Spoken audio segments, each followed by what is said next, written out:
Avez-vous eu l'introduction de la méditation Raja Yoga? Tout le monde? Parfait. Alors, quand je parle d'âme, c'est quelque chose, cette énergie, c'est quelque chose qui vous est familier.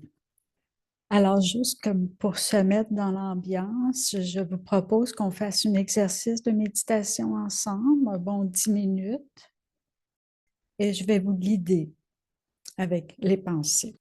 Asseyez-vous confortablement. Prenez le temps. On va faire un voyage ensemble à l'intérieur de nous-mêmes. Vous pouvez garder les yeux ouverts ou les fermer.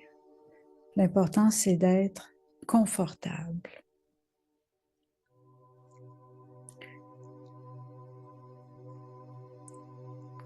Je reste tranquille pour un moment et je savoure le sentiment d'être juste moi. Et je m'accepte comme je suis. Je ne suis pas parfaite, mais l'acceptation de qui je suis est la porte d'entrée pour ma transformation intérieure. Je respire profondément, lentement,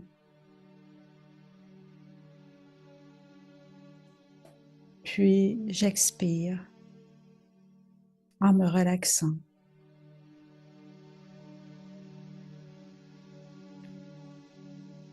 J'avance et je vois mon ami, la tortue, rentrant tout son corps dans sa carapace. Et elle semble me signaler de faire pareil.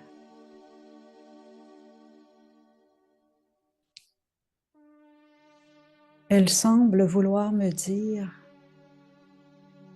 de me détacher, de prendre du recul et d'observer. J'en prends conscience et je fais pareil. Pendant cette méditation, je me désengage de mes rôles, de mes tâches, de ce que j'ai fait et de ce que je dois faire. Je regarde la vie comme si je regardais un film. Je suis un acteur dans ce film rempli d'aventures et de rebondissements. Les rôles et les fonctions ne sont pas qui je suis réellement. C'est seulement un rôle dans le grand scénario de la vie. Étant conscient de cela, je me détache de la liste des choses à faire qui viennent avec les rôles identitaires. Je me vois jouer dans le film, mais je me sens détachée. J'observe, sachant que le rôle n'est pas le vrai moi. Le vrai moi est un être de lumière, pur et paisible. À nouveau, Je regarde mon ami, la tortue, son corps rentrer dans sa carapace. Je l'observe et je fais comme elle. Je détache mes sens du monde extérieur. Je suis différente de l'extérieur. Je deviens consciente de moi-même. Je suis un être spirituel, une énergie, l'âme dans ce corps.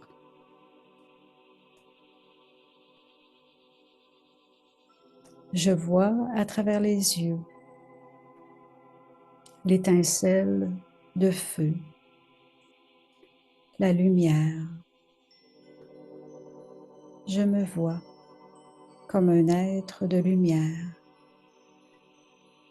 un minuscule point d'énergie.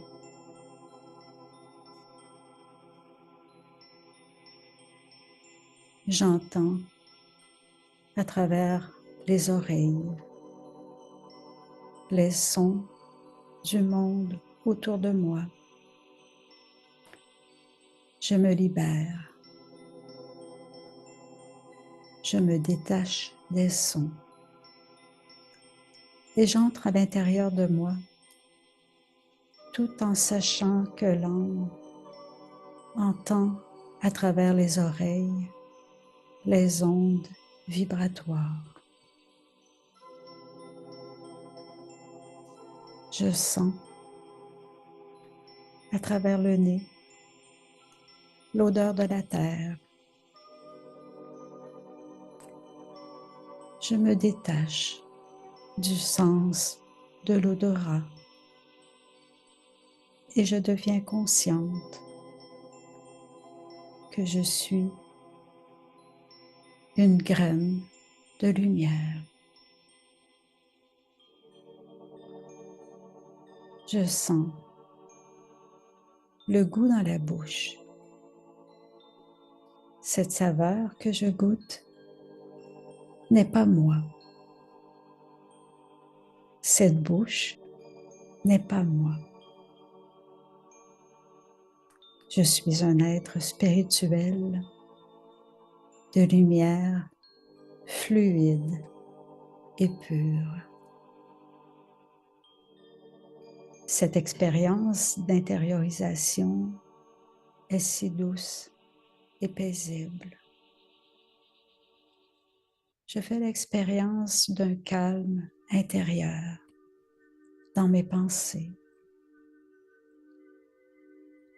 Derrière le front, il y a cette forteresse de lumière.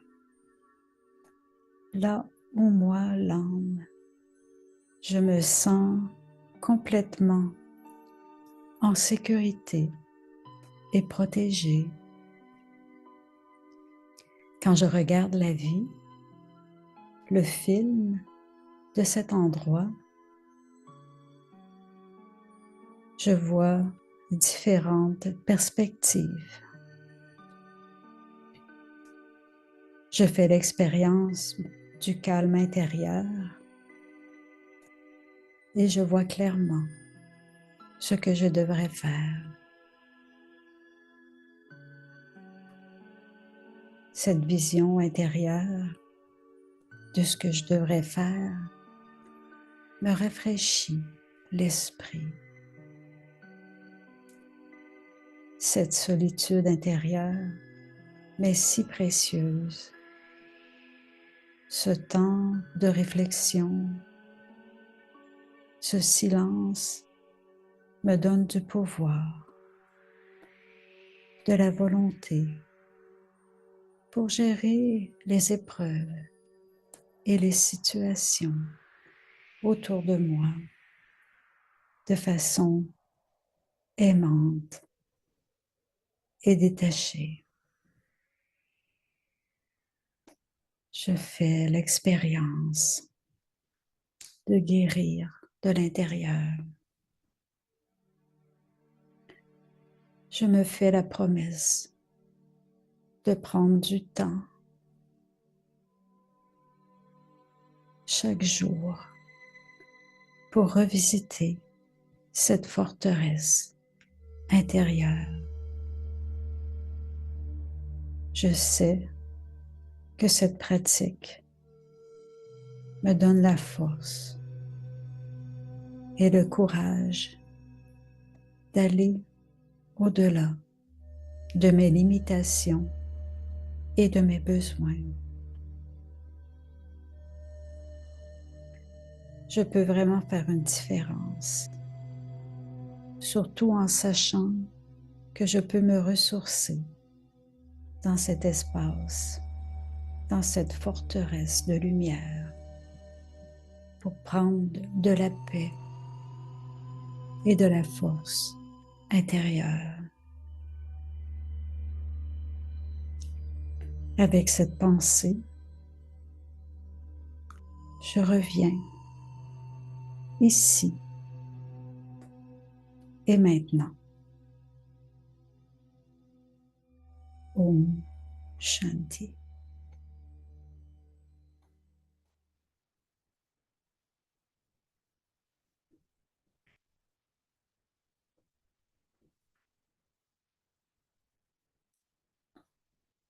Ça va, vous êtes revenu?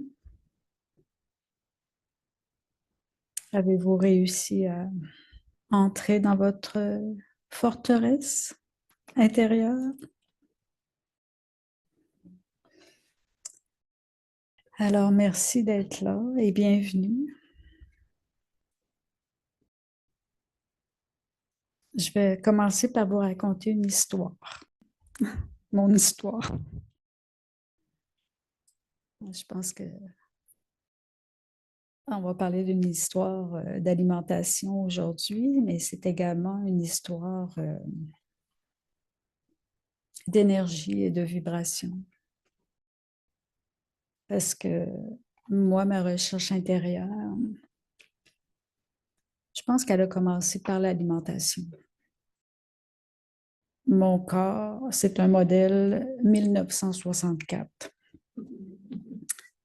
Et donc, 61 ans et demi. Et bon, déjà à 8 ans, 9 ans, j'avais des questions, mais quand j'ai eu 15 ans, la première expérience que j'ai faite au niveau alimentaire, bon, je suis née sur une ferme en campagne à Cap-Saint-Ignace. Et donc, c'était une ferme ovine, donc des moutons, des agneaux et des poules pondeuses. Après, il y a eu des bergers qui se sont greffés, mais ce n'était pas une ferme laitière. Et à un moment donné, j'ai réalisé que à chaque fois que ma mère me mettait un morceau de viande dans mon assiette, surtout le bœuf, je me sentais comme pas bien. J'aimais pas l'énergie qui était là, mais je n'étais pas capable de savoir c'était quoi, tu sais. Et à 15 ans, j'ai vécu l'expérience de faire un échange étudiant. Et ce voyage-là m'a amené à Vancouver. C'était la première fois que je partais de la maison. J'étais quand même un tempérament assez autonome et responsable. Et j'observais beaucoup. J'ai toujours été une personne qui observait beaucoup.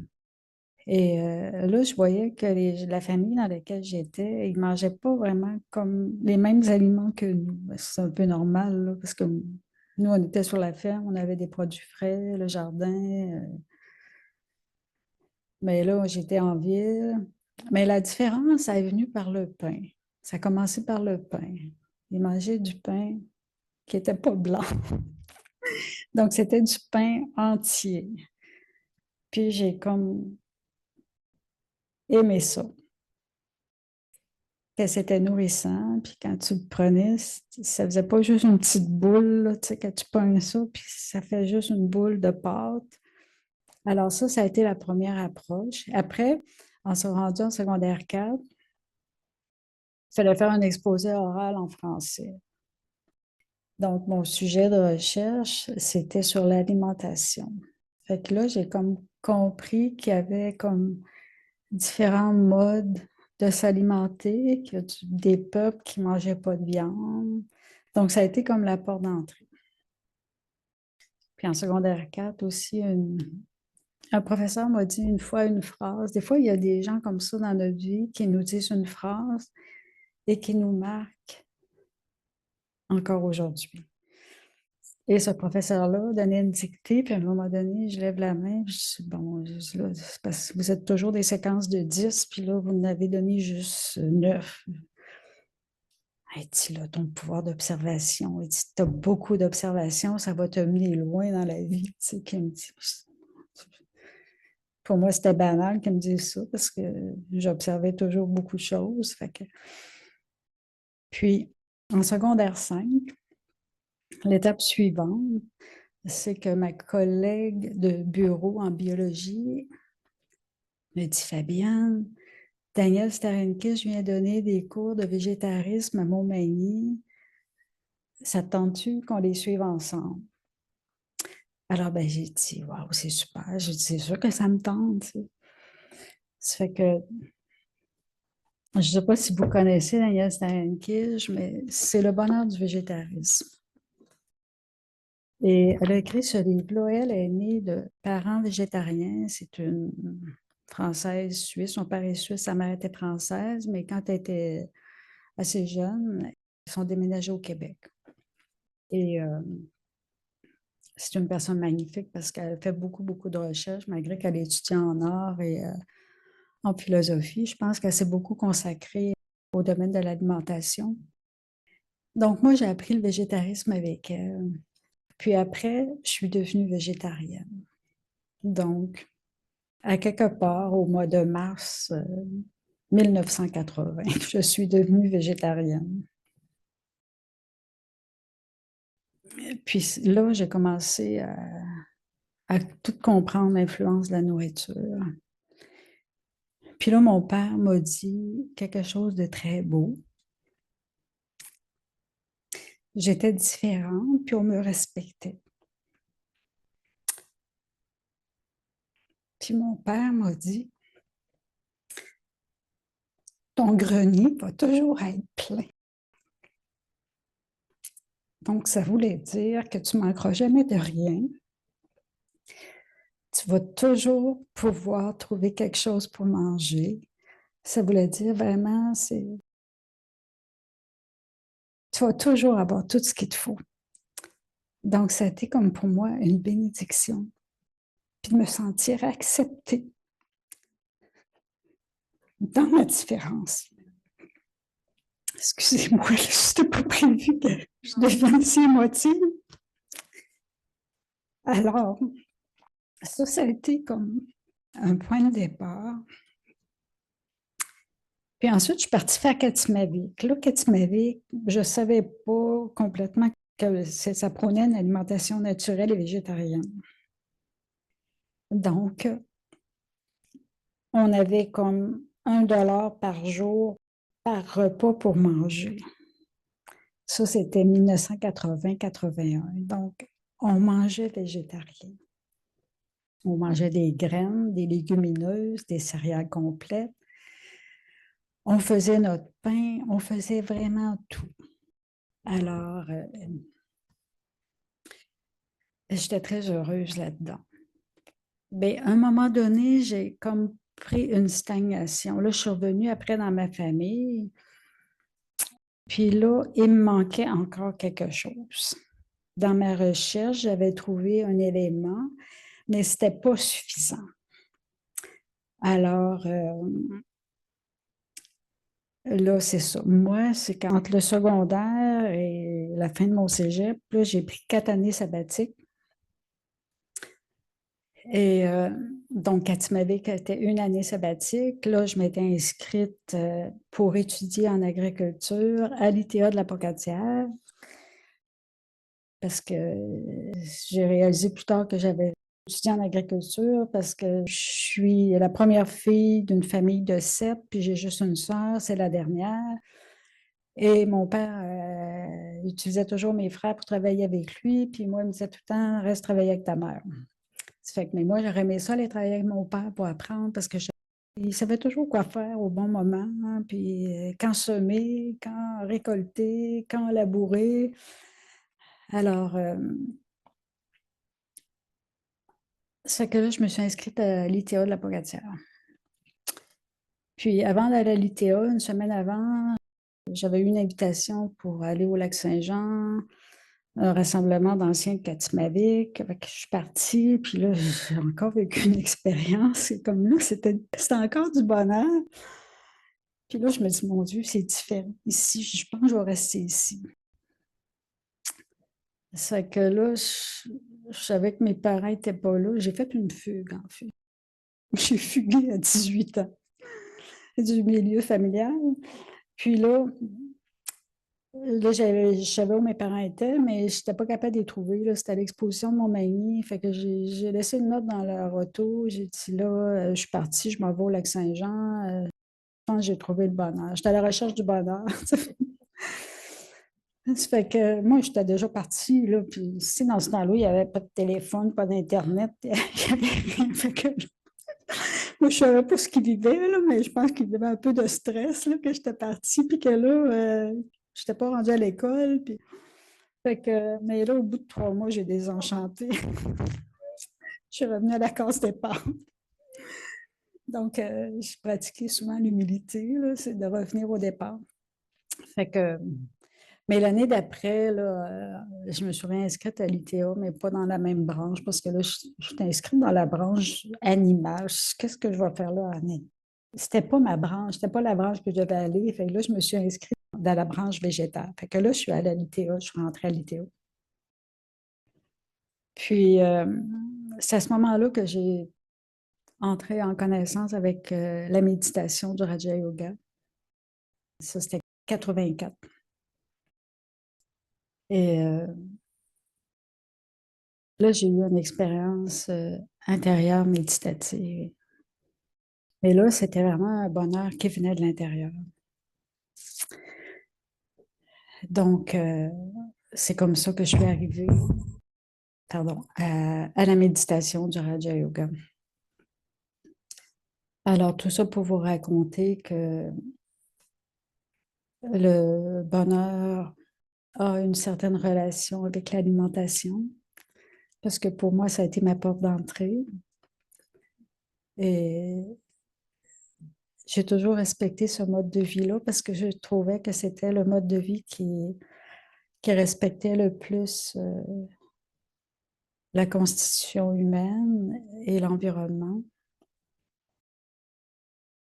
Et quand je suis arrivée au Raja Yoga, on a dit, ben, vous savez, nous, on pratique une alimentation végétarienne pour différentes raisons. Alors, mais j'ai pas de problème, moi, je suis déjà végétarienne. Fait que, il y a eu un petit peu des ajustements à faire, mais ça a été très léger. Et c'est tout ça pour vous dire que finalement, oui, c'est possible d'expérimenter le bonheur avec un mode de vie. Parce que finalement, qu'est-ce qui apporte le bonheur? C'est vraiment le mode de vie qu'on s'offre à soi-même. Et le thème de la conférence, c'est l'art de manger pour être heureux. Se nourrir est un acte d'amour et de paix. Ma santé est ma responsabilité. Donc, tout ça, c'est lié à se nourrir. C'est quelque chose qu'on fait plusieurs fois par jour. En principe, les gens mangent 3 fois par jour, puis des fois, il y en a qui mangent tout le temps. Parce qu'on pense tout le temps, hein. La nourriture du corps, c'est les aliments qu'on consomme. Mais la nourriture de l'esprit, c'est les pensées qui nous animent. Donc, et c'est de la force qu'on tire, on mange pour avoir de la force, pour avoir de l'énergie. Et les pensées, c'est la même chose, hein. Les pensées nous donnent de la force ou les pensées nous épuisent. Vous avez sûrement déjà tous vécu cette expérience d'être super fatigué, super stressé, puis que là, vous vous offrez une semaine de vacances à quelque part dans les Caraïbes. Est-ce que tout le monde a déjà été près de la mer, dans les Caraïbes? C'est rendu tellement facile aujourd'hui de voyager. Mais même si ce n'est pas les Caraïbes, c'est pas grave. Ça peut être une mer salée à quelque part en Gaspésie ou sur le bord d'un lac. Qu'est-ce qui énergise le plus, tu sais? Hein, c'est le soleil, l'eau, les pieds nus dans le sable, sur la terre, tu sais. On fait juste marcher dans l'eau salée au soleil. Ça change complètement l'énergie. Le corps s'énergise. Et il y a la responsabilité là-dedans aussi que la santé, c'est une responsabilité personnelle qu'on a tous. Aujourd'hui, dans le monde, on pense que les médecins vont nous guérir, mais la responsabilité, c'est une façon de répondre, en fait, de ces actions, parce que chaque action que je pose va avoir une réaction sur moi, sur mes pensées, tu sais, si je mange juste des aliments vite faits, des aliments industrialisés, veux pas, ça va avoir une énergie qui va rentrer dans mon corps, qui va être différente que si je mange des aliments sains. Et ça va m'épuiser. Donc, ici, au Raja Yoga, c'est sûr qu'on prône une alimentation pas juste en fonction des calories, mais en fonction des nutriments. Et qu'est-ce qui nourrit le corps? Ben, c'est qu'est-ce qui est proche de la nature. Parce que tout ce que l'industrie vend, elle vend des calories. Les calories, c'est de l'énergie, mais les aliments frais, c'est des nutriments. Et on sépare de plus en plus les aliments en termes de glucides, de protéines, de lipides, de vitamines. Et au Raja Yoga, c'est qu'on apprend à choisir ses aliments aussi en fonction de l'énergie, de la vibration de l'aliment. Et c'est pour ça que j'avais préparé un petit texte que je vous ai soumis. Et toute l'information est là-dedans. Vous pourrez le consulter plus tard si vous voulez. Mais une des plus vieilles médecines du monde, c'est l'Ayurveda. L'Ayurveda, c'est une médecine traditionnelle de l'Inde. C'est une médecine qui tient compte du corps, de l'esprit, de l'âme, tient compte de la globalité de l'être humain, pas juste de l'humain, mais de l'être. L'être, quand on dit être humain, c'est l'humain, c'est le corps, l'être, c'est l'âme. Et l'alimentation ayurvédique catégorise les aliments en trois qualités, trois niveaux. Et ces niveaux-là, c'est le niveau sattvique, rajasique et tamasique. Sattva, raja, tama. Et sattva, qu'est-ce que ça représente? Sattva, ça représente la pureté, la lumière et l'harmonie. Raja, ça représente l'activité, le mouvement, le désir. Et Tama veut dire l'obscurité, l'inertie, la destruction. Alors, dans le Raja Yoga, c'est qu'on pratique une alimentation qu'on appelle sattva, sattvik. Et cette alimentation-là, finalement, pourquoi on la pratique? C'est à cause de ses qualités. C'est à cause des qualités qu'elle procure au corps, mais en même temps, c'est l'énergie vibratoire, l'énergie que ces aliments-là dégagent. Les qualités de ces aliments-là, c'est des aliments qui sont frais, qui sont peu transformés, qui sont faciles à digérer. C'est sûr qu'idéalement, dans le monde où on vit aujourd'hui, c'est préférable, si c'est possible, de consommer des aliments bio, de proximité. Surtout l'été au Québec, maintenant, c'est assez facile parce qu'on a beaucoup de petites fermes bio. On peut avoir un fermier de famille. Idéalement, si on vit à la campagne, on cultive sa nourriture, mais c'est pas toujours possible et tout le monde n'a pas nécessairement ces habilités-là, mais on peut toujours se mettre un petit pot d'herbe ou un plant de tomate ou quelque chose. Et ces aliments-là, mais c'est les fruits, c'est les légumes, c'est les noix, les graines, les légumineuses, les céréales, les germinations, les algues. Pour ceux qui consomment du lait, le yaourt, ça fait partie aussi de ces catégories-là. Et les effets que ça a là sur le corps, c'est que ça apaise le corps, ça apaise l'esprit, ça favorise la méditation surtout. Parce que des aliments qui sont faciles à digérer prendront pas toute l'énergie du corps. Tu sais, il va rester de l'énergie pour l'esprit. Et c'est ce qui fait que la pensée va devenir plus libre. Parce qu'un repas végétarien, c'est prouvé que c'est beaucoup plus facile à digérer. C'est nourrissant, ça nourrit le corps et ça laisse de l'espace à l'esprit pour sa santé. Et je pense que c'est quand même assez prouvé que les peuples végétariens ont une meilleure longévité aussi, vivent en santé plus longtemps.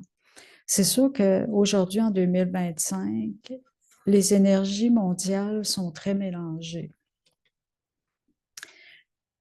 Et avec toute l'énergie qui circule autour de la planète, tout le monde sait tout en temps réel. Et autrefois, en Asie, les gens consommaient très peu de viande. Mais maintenant, les gens voient qu'en Amérique, en Europe, les êtres humains consomment des animaux.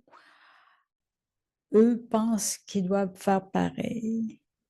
Et donc, dans un sens, ils sont dans leurs droits parce qu'ils voient que ailleurs dans le monde, ils ne vivent pas comme eux. Comme moi, par exemple, quand j'ai vu à 15 ans qu'à Vancouver, ils ne vivaient pas comme nous. Ils consommaient de la viande, mais je voyais déjà que le pain n'était pas de la même couleur. Donc, pour moi, ça a été la porte d'entrée. Alors, aujourd'hui, les Asiatiques commencent à consommer de plus en plus de viande. C'est un fait. Et en consommant plus de viande, ben, ils deviennent plus lourds, moins actifs. Puis c'est les problèmes de santé commencent à arriver aussi. Donc ça, c'est les aliments sattviques, les vrais aliments. C'est des aliments que vous êtes capable de reconnaître quand vous lisez une étiquette. À un moment donné, il y avait M. Pinard, Daniel, qui faisait des émissions de télévision, que j'aimais bien ce personnage, le rôle qu'il jouait, parce qu'il disait, quand vous allez à l'épicerie, il faut circuler autour, tu sais, vous ne rentrez pas dans les allées, parce que quand on rentre dans une épicerie, la première chose qu'on rencontre, c'est le comptoir des fruits et des légumes. Donc, moi, je m'arrête toujours là. Je vais rarement plus loin. Alors lui, déjà dans les années fin des années 80, ils parlaient comme ça, tu sais. Donc,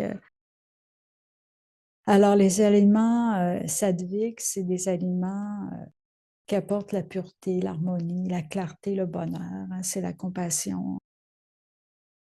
Les aliments rajasiques, les aliments qu'on appelle, c'est des aliments qui ont une certaine forme de stimulant. C'est les saveurs, c'est tout ce qui est salé, vinaigré, protéiné, épicé, les épices, le piment, le gras. Tu sais, le gras apporte souvent beaucoup de saveur. Donc, qu'est-ce qui donne la saveur aux aliments? Parce qu'on met beaucoup de beurre. Chez les Français, du moins. Alors, c'est les cafés, le thé, les boissons gazeuses. Manger trop vite aussi, c'est rajasique. Tu sais, quand on mange trop vite, c'est qu'on on est sous l'influence d'une certaine forme de stress. Et c'est des aliments qui augmentent l'activité du corps. Tu sais, quand on prend un café, oh, ouais, ça donne un boost. Hein? Ça donne un boost un instant. Mais après, quand on devient habitué à prendre du café, on sent qu'il faut en prendre une petite dose toujours de plus, toujours de plus. Ben, moi, j'avais observé chez moi parce qu'à un moment donné, je prenais, mettons, une dose de café. Après, on met un petit peu plus, un petit peu plus. Mais là, je me suis libérée de cette dépendance-là. Puis c'est la dernière fois là, que je me suis défait de cette dépendance-là parce que je m'en étais déjà libérée quand j'ai été faire un jeûne. Et là, ça m'avait donné des maux de tête pendant peut-être 3 jours. Mais là, pendant au moins 5 jours, c'est comme si j'avais eu une grippe d'homme. Des courbatures. Mais qu'est-ce qui se passe dans mon corps? J'avais expérimenté des maux de tête, puis j'avais envisagé des maux de tête. Je m'étais déjà préparée. Mais là, ça a été complètement un autre effet, là. Ça a été vraiment musculaire. Après 5 jours, ça a passé.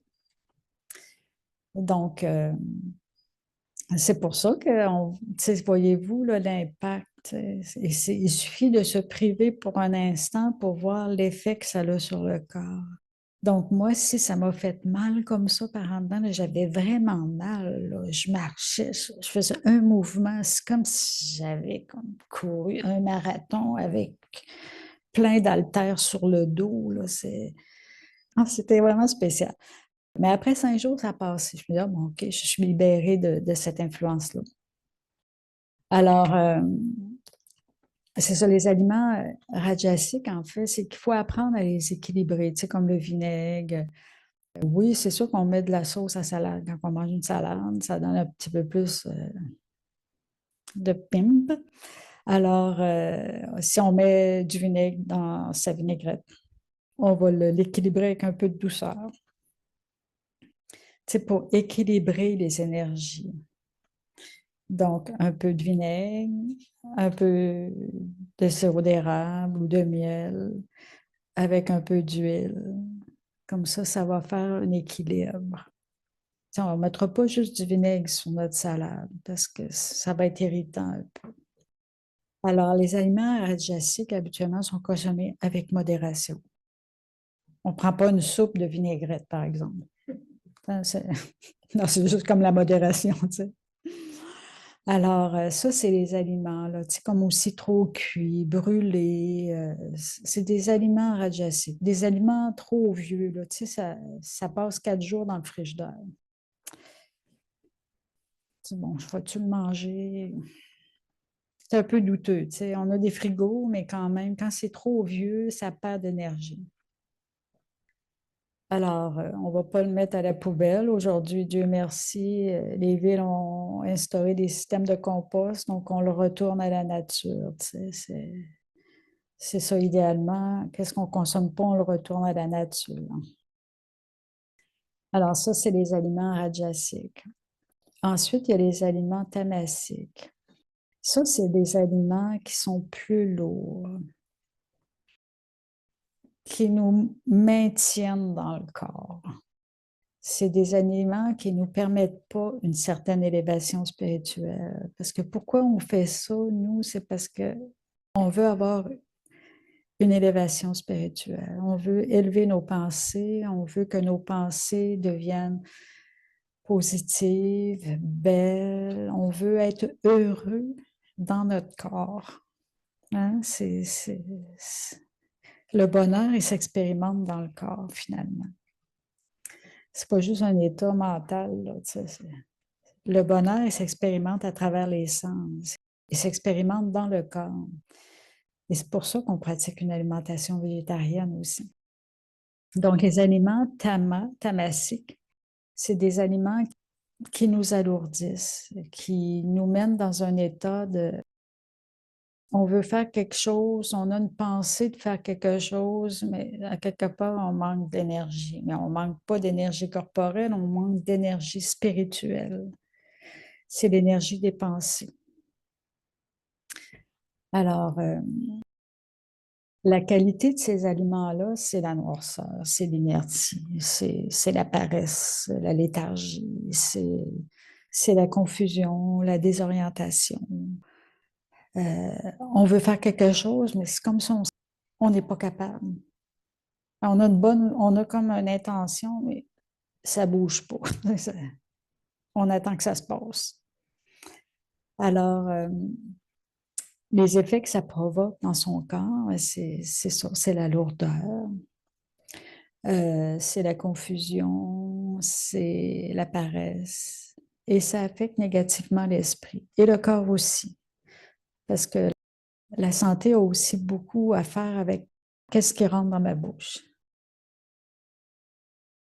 Alors, tous ces aliments-là, mais vous l'auriez deviné, c'est toutes les viandes, poissons, volailles, charcuterie, les œufs, les aliments industriels.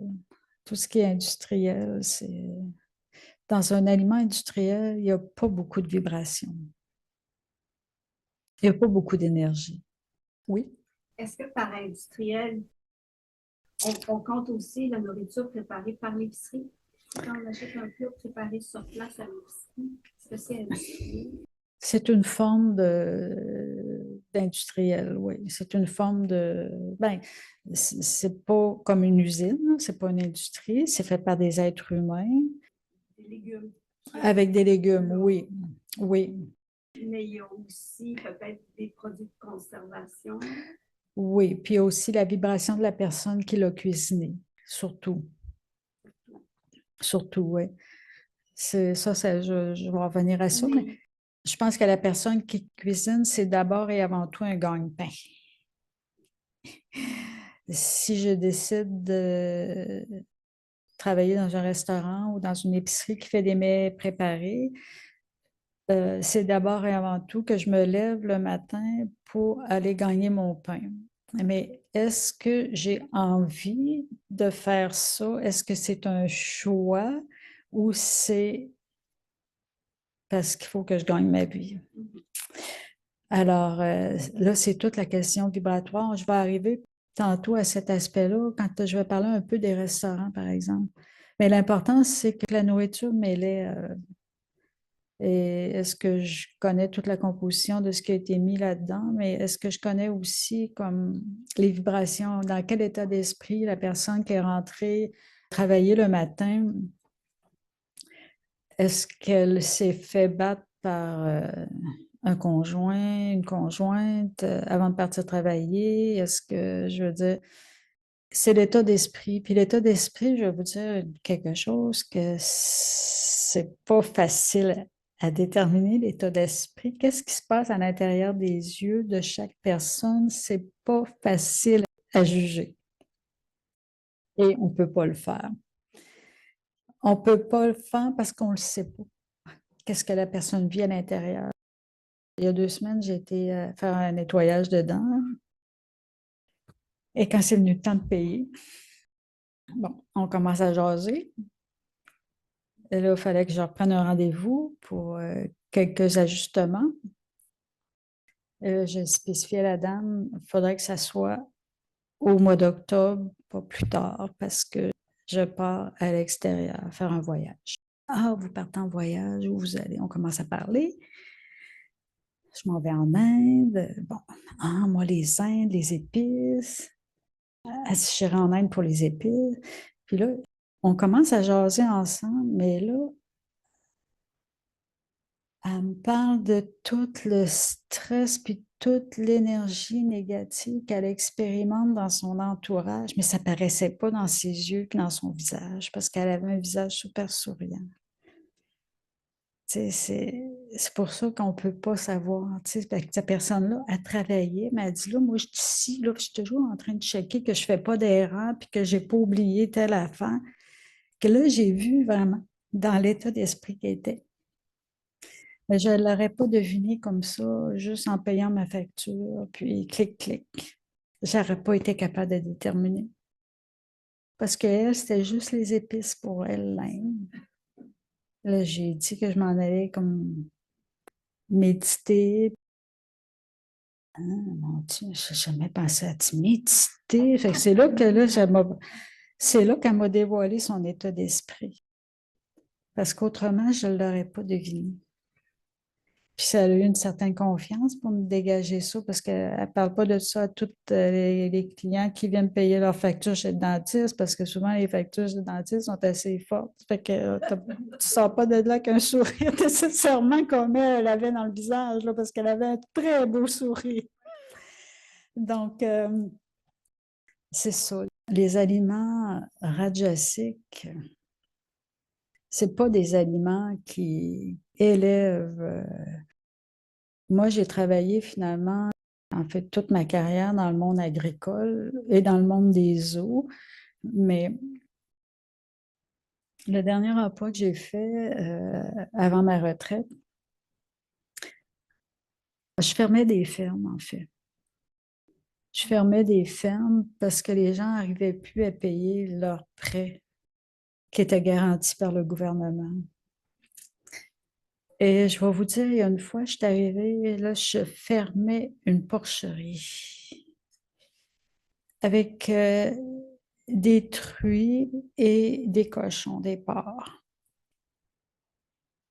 Et je vais vous dire qu'à chaque fois que j'en fermais une, là, ça me faisait comme un petit bond, mais en même temps, je me dis quelle souffrance, parce que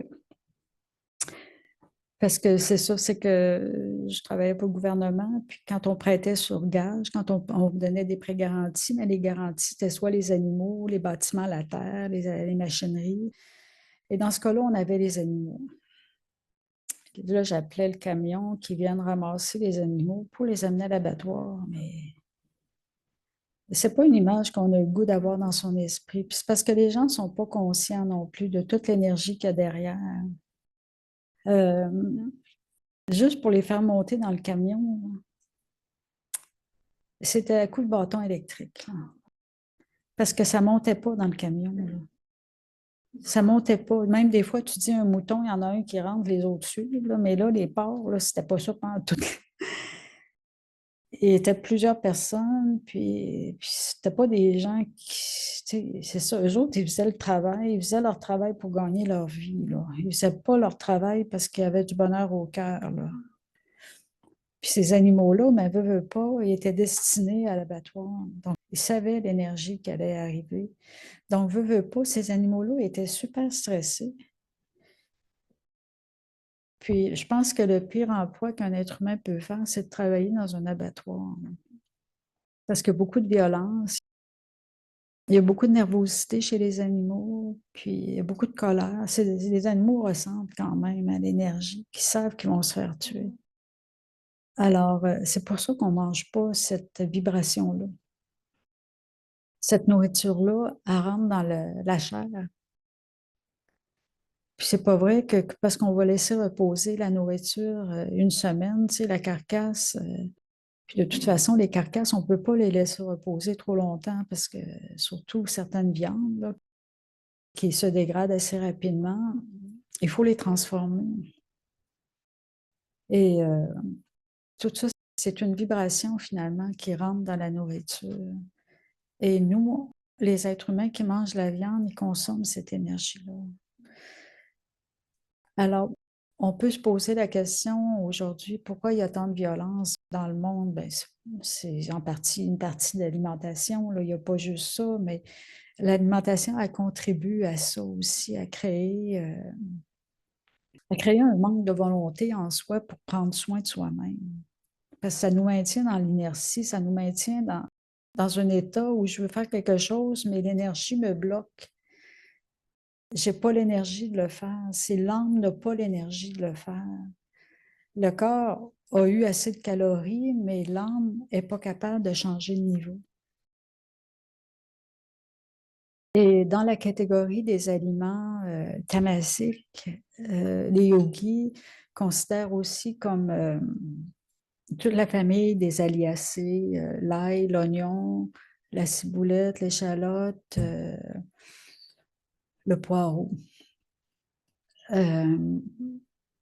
Ces aliments-là, on ne les consomme pas spirituellement parlant parce qu'ils stimulent une certaine conscience corporelle aussi. Et il y a comme, ça développe comme une certaine forme d'agressivité subtile. Vous savez, comme quand on coupe un oignon, on a envie de pleurer. Ou l'ail, tu sais, ça donne une mauvaise haleine. Et puis, il y a même des gens qui transpirent les odeurs de l'ail. Alors, c'est pas une question de savoir si c'est bon ou pas bon de manger de l'ail, de l'oignon. C'est plus une question de vibration. C'est vibratoire. Alors, vous comprenez maintenant pourquoi on ne mange pas ces aliments-là. Et c'est ça. Des fois, les gens pensent que manger du poisson, c'est meilleur pour la santé. À un moment donné, il y a comme tendance le régime méditerranéen.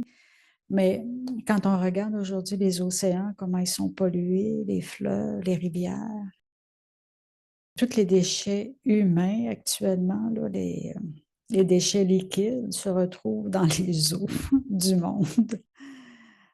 Oui, maintenant, on a des usines d'épuration qui retiennent les matières solides, mais toutes les floches de toilettes, là, ça retourne aux fleuves, ça retourne aux océans. Et comme je dis, je ne parle pas des matières solides, des matières brunes, mais toute l'urine, il n'y a rien qui... Toutes les pupilles et le corps éliminent tous ces déchets à travers l'urine aussi, comme tous les médicaments, toutes les drogues. Hein, c'est souvent, ils disent, hein, c'est comme dans la COVID, ils pouvaient juste à travers des échantillons d'eau, ils étaient capables de voir comment est-ce que la maladie progressait, diminuait ou augmentait, les vagues, juste à travers les médicaments. Parce que les médicaments, il n'y a rien qui ramasse ça. Puis le corps n'absorbe pas tous les médicaments. Quand une personne consomme une molécule, c'est pas tout absorbé par le corps à 100%. Il y a toujours une partie de résiduel. Et c'est la même chose avec l'alimentation. Fait que, il y a tout ça. Et aujourd'hui, de nos jours, il y a aussi toute la pollution par les microplastiques.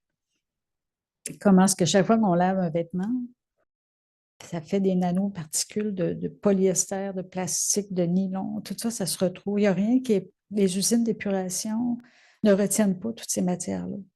Donc, les poissons, eux autres, ils ont des organes qui filtrent. C'est pour ça qu'aujourd'hui, même les cycles des poissons sont très perturbés, là. Les sexes des poissons changent, c'est les anovulants, toutes ces choses-là qui font que ça affecte. Et si moi, je consomme ça, ben... Alors, les aliments sadviques, en fait, c'est les aliments qui sont au début de la chaîne alimentaire. Pourquoi on ne consomme pas d'animaux aussi? C'est parce que l'animal a consommé beaucoup de céréales, et les céréales aujourd'hui sont cultivées avec beaucoup de produits synthétiques, des engrais de synthèse.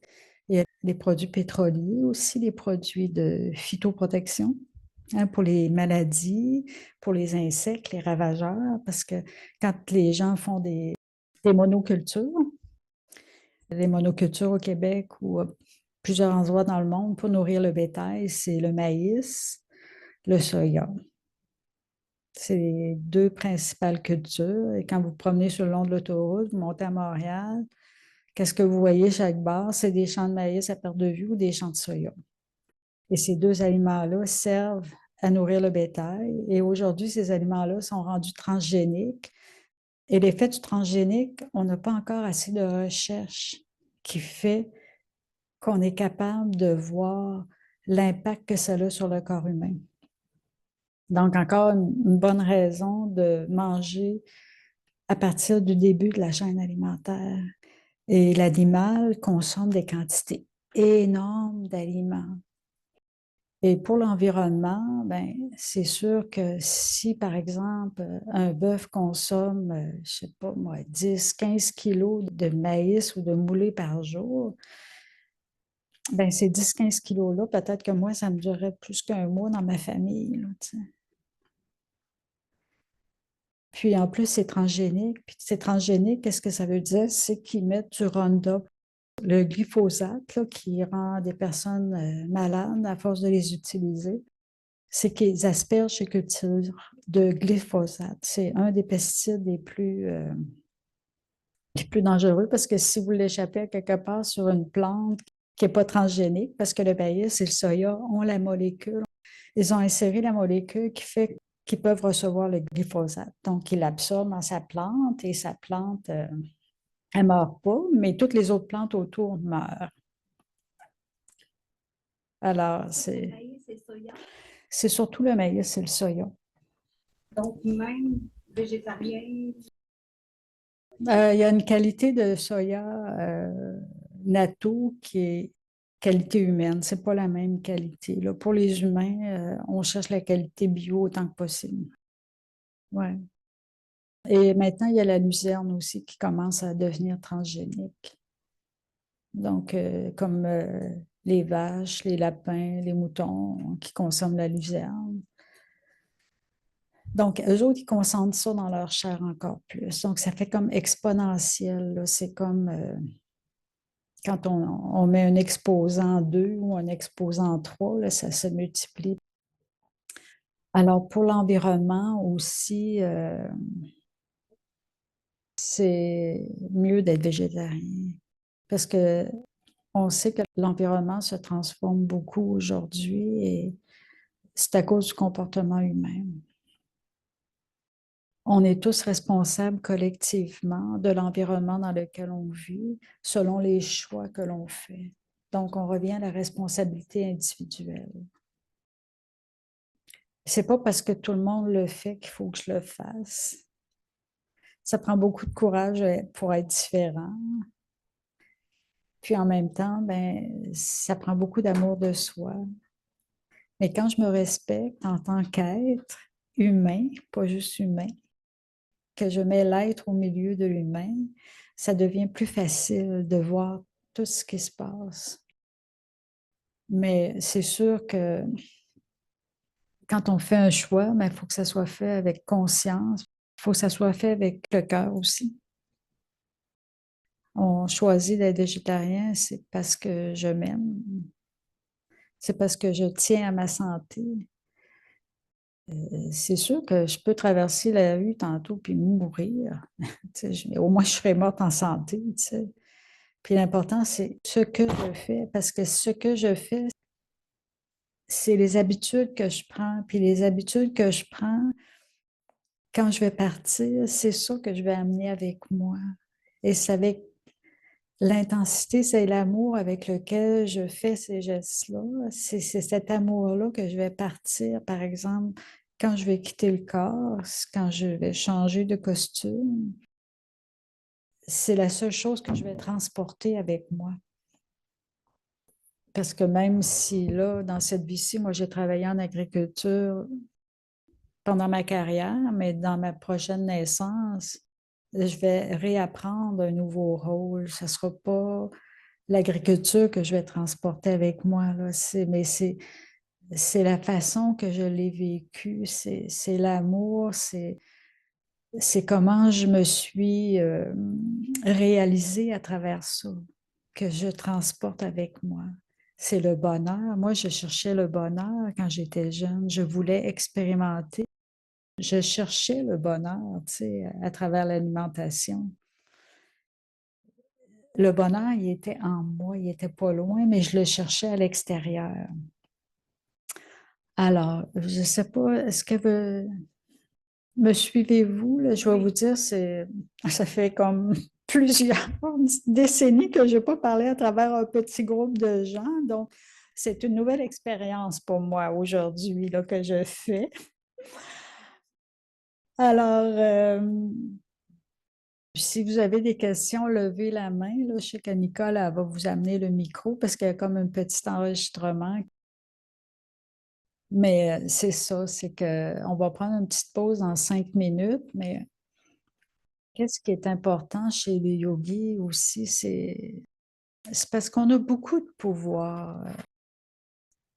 On a beaucoup de pouvoir avec nos pensées, puis je pense qu'on s'en rend pas toujours compte. On réalise pas. Il faut prendre le temps de s'arrêter pour voir le pouvoir qu'on a. Tu sais, vous avez sûrement tous déjà expérimenté la synchronicité. Vous pensez à quelqu'un, la personne vous appelle ou comme moi dernièrement, j'ai écrit quelque chose à quelqu'un parce que je voulais lui offrir quelque chose, mais je ne savais pas que la personne était là, mais la personne était là, puis elle dit, c'est correct, je n'aurais pas besoin finalement, mais c'est l'énergie qui nous guide. Tu sais, des fois, on fait des choses, puis ça nous dit, prends cette route-là, puis si on écoute qu'est-ce que notre intérieur nous dit, qu'on prend cette route-là, mais il y a quelque chose de beau pour nous. Mais si dans notre habitude, on dit, ben là, j'ai pas le droit de passer par là, on m'a toujours dit que c'était pas correct, puis que là, j'y vais pareil, ben il y a peut-être quelque chose de mal qui va arriver, tu sais. Donc, écoutez sa voix intérieure, tu sais, je vous dis ça parce que ça m'est arrivé 2 fois. À un moment donné, j'allais reconduire quelqu'un à l'hôpital le matin avant le travail. Puis là, j'étais garée dans la voie du centre, tu sais, les nouvelles façons de faire les routes là, pour chercher de l'espace où il n'y en a pas. Mais on fait comme 5 voies. Avant, il y en avait 4. Puis là, la voie du centre, c'est comme tu tournes à gauche ou tu tournes à droite. Là. Mais là, rendu au feu, ça me disait continue tout droit. Va te garer en avant du bureau. Mais je savais qu'ils ne veulent pas qu'on aille se garer là. Mais là, ça me disait oui, mais il faut que tu retournes chercher la personne à telle heure. Tu sais, c'est pas grave. Et là, c'est comme la conscience attachée à ce qu'elle avait l'habitude de faire. Elle dit je vais faire comme d'habitude. Là, bang, l'accident. Puis, je sors des fêtes. Le corps n'a rien, mais l'auto. Ça fait que, puis là, ben, 2 fois en plus, là, c'est ça, là, je me mets dans cette voie-là. Puis là, j'avais 2 voies à traverser pour tourner à gauche, puis je voyais pas, il y avait une camionnette d'arrêter. Puis là, il me faisait signe de passe, passe, passe. La voie est libre, parce que lui, sa lumière était rouge, il passe pas. Je me suis dit, voyons, je passe pas, parce que je vois pas en arrière. Mais là, il insistait, passe, passe, passe. Et là, je passe. Puis là, bang, il y en a un qui est passé en arrière de lui, puis il est venu sur la haute voie, puis il m'a ramassé, tu sais. Mais après ça, j'ai dit, OK, j'avais eu le message de continuer tout droit au feu, puis d'aller me garer ailleurs. Ben, c'est pas grave, c'est une expérience, mais c'est une expérience qui m'a fait prendre conscience qu'il faut que j'écoute ma voix intérieure, tu sais. Puis il faut se faire confiance. Puis même si je vois à contre-courant, c'est pas grave. Il faut que je continue. C'est sûr que moi, quand je commençais à être végétarien, j'étais vraiment comme en 1980, j'étais comme une extraterrestre, là. Même à l'école, le monde dans mon album définissant, il marquait, bon, quand je vais faire le gazon, je vais penser à toi, comme un petit lapin, tu sais. Mais je trouvais ça beau, tu sais, parce que les gens ils réalisaient, ils m'avaient déjà identifié à être végétarien. Donc, C'était beau, tu sais, j'ai pris ça comme quelque chose de beau. Alors, il y a une des choses qu'on fait, c'est cuisiner. C'est ça, l'importance de cuisiner. Cuisiner sa propre nourriture. Parce qu'un des pouvoirs qu'on a avec nos pensées, c'est le pouvoir de mettre de la bonne énergie dans ce qu'on cuisine. Parce que il y a toute une chaîne vibratoire qui suit l'aliment de la graine à l'assiette. On ne peut pas réaliser là, toute la nourriture. Quand on va à l'épicerie, ça a de l'air simple. On fait l'épicerie, on choisit nos fruits, nos légumes. Ça a de l'air facile, ça a de l'air simple, mais il y a beaucoup d'ouvrages derrière tout ça. Puis il y a beaucoup de personnes qui ont touché à chaque aliment. Puis comme on a beaucoup de pouvoir, ben on a le pouvoir de changer l'énergie des aliments. Parce que c'est comme quand on est payé pour faire une job, on n'est pas payé nécessairement sur le marché du travail pour donner de l'amour. Les gens ne pensent pas qu'ils sont payés pour donner de l'amour. Les gens, ils font une job, ils font juste être robotique un peu et machinal. Il y a des gens qui prennent le temps, qui prennent le temps d'écouter, qui prennent le temps de donner, mais en règle générale, les gens ils arrivent à l'heure, puis quand 4 heures arrivent, bing bang, on laisse ça là, on s'en va. Tu sais, mon chiffre est fait, puis je vais faire d'autres choses. Donc, il n'y a pas toujours nécessairement beaucoup d'amour dans ce que les gens font dans leur travail, même si des fois on aime leur travail, là, mais c'est accompli premièrement dans un besoin de gagner sa vie. Alors, l'énergie qui est mise, moi je l'ai vu chez les agriculteurs, comment les agriculteurs se comportaient. Il y a beaucoup de détresse chez les agriculteurs, énormément de détresse. C'est un très, très gros fardeau de nourrir la planète. Et avant de gagner 1 $, les agriculteurs doivent en dépenser plusieurs milliers. Donc, le retour sur l'investissement n'est pas si rentable que ça. Les gouvernements subventionnent beaucoup l'agriculture, mais c'est beaucoup de stress à cause des aléas de la nature. Ils sont soumis à trop de pluie, pas assez de pluie, trop de soleil, pas assez de soleil, trop de vent, pas assez de vent. Et c'est toute la business qui en dépend. Là. Moi, c'est ça, je ramassais les gens qui ont vécu. Des fois, il y avait comme les aléas de la nature, là, quand les gens ne pouvaient plus payer parce que je faisais du recouvrement agricole. Mais parfois, il y avait aussi que la personne aurait dû pas être agriculteur, puis elle a été agriculteur parce que, bon, elle pensait qu'elle aimait ça, mais être agriculteur, c'est tout un métier aujourd'hui. Ça prend énormément de qualité, comme de gérance, de gestion, de mise en marché. C'est pas juste de nourrir les animaux ou de conduire des tracteurs, faire des semis, récolter. C'est pas juste ça, là. Ça prend énormément de compétences aujourd'hui. Et il y a énormément de détresse chez les agriculteurs. On ne peut pas imaginer.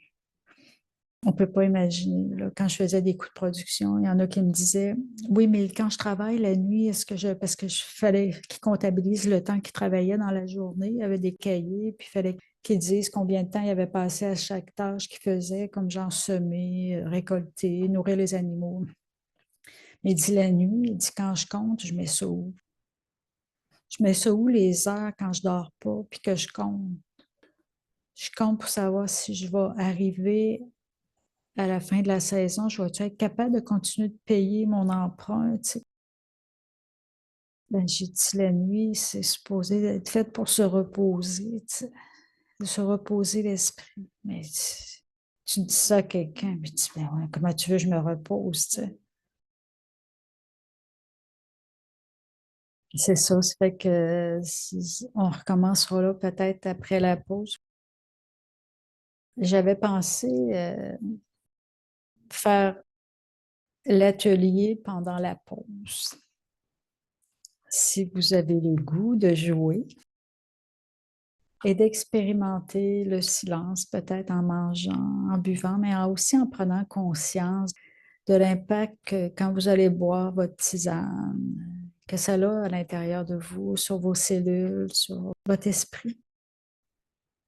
Parce que toute l'énergie qui est dans le corps ne veut pas, il se retrouve ici.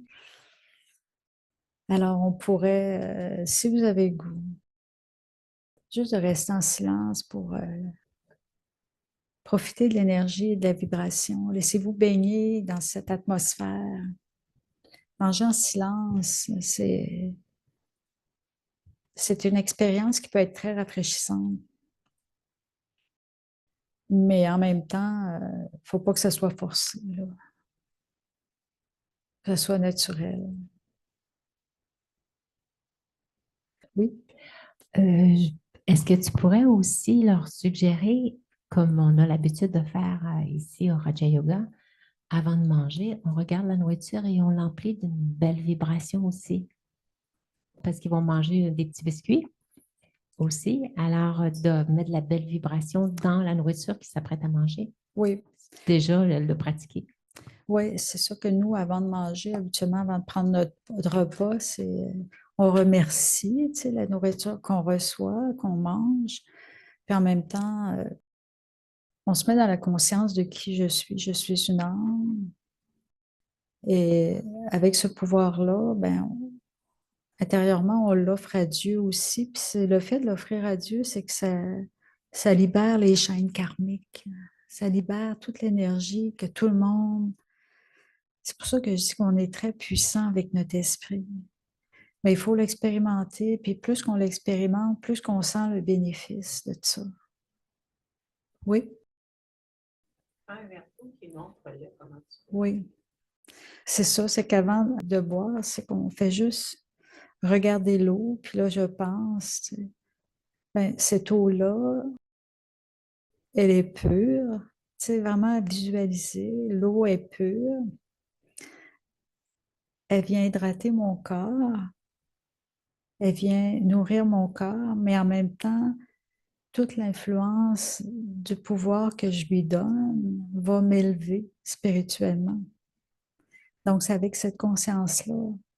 Tu sais, c'est juste de prendre le temps. Comme ce matin, j'ai pris une gorgée de jus. Moi, je suis une adepte de jus vert, que je fais du jus vert personnellement à la maison.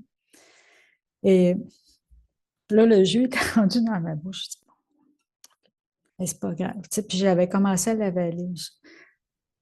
C'est toi, jus vert, qui est déjà rendu dans mon corps. Tu sais. Tu viens nourrir pas juste le corps, mais le pouvoir qui va venir aussi élever l'esprit. Donc, tu sais, c'est de prendre conscience, c'est toujours de prendre conscience, c'est de qu'est-ce qu'on fait et de comment on agit avec la nourriture. Parce que la nourriture ou l'eau, le breuvage, nourrit le corps, mais ça nourrit l'esprit aussi. Puis ce pouvoir-là, il dépend de moi, c'est mon choix. C'est mon choix. Donc, je vais être heureuse. C'est à moi d'agir pour être heureuse. Puis ça, c'est des petites actions qu'on peut faire. Je vais revenir un petit peu plus après la pause là-dessus, là, mais alors c'est ça. Fait que là, on boit.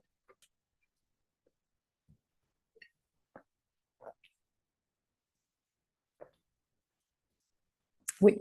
C'est comme, ça pourrait être un sujet pour une autre fois, là. Comment faire pour désintoxiquer? Parce que là, c'est bien à mode, là, je regarde souvent sur TikTok, ils parlent des parasites, puis toutes sortes d'affaires que tu peux prendre pour désintoxiquer, puis ils disent que toutes les maladies, ça vient de ça, là, tu sais, le cancer, puis alors, c'est comme c'est un sujet qui est important parce que on est tous intoxiqués malgré nos efforts, là.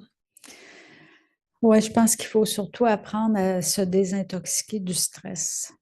C'est la plus grande maladie. C'est le stress. Le stress, c'est ce qui cause le plus de toxines. Parce que c'est de la colère, c'est de l'agressivité, c'est très, très subtil le stress. Hein. C'est pour ça qu'il faut se calmer intérieurement. Manger dans le calme. fermer la télévision, aller porter son téléphone dans une autre pièce, pas regarder le téléphone, la tablette, l'ordinateur.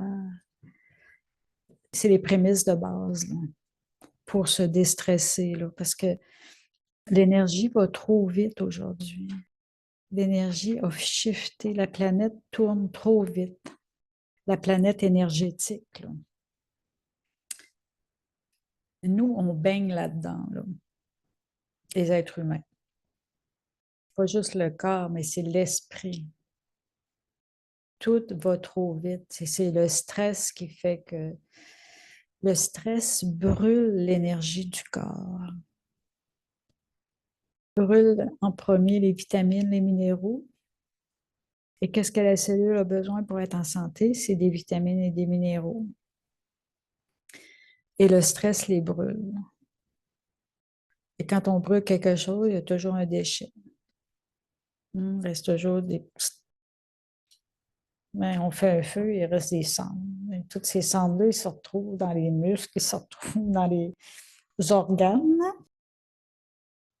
Alors, c'est pour ça que c'est important de s'arrêter avec la méditation. Il faut méditer, il faut méditer, méditer, méditer.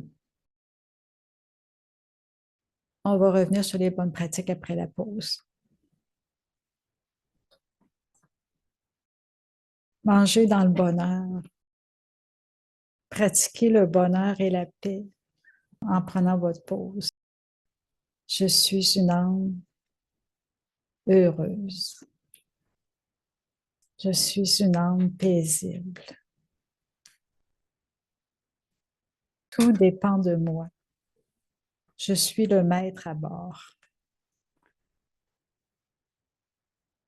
Je suis le chef. Je suis le leader de ma vie. C'est ce pouvoir que j'ai. Je suis le chef de ma vie. En même temps, c'est juste un rôle. C'est juste un jeu. Jouons pour être heureux. Alors,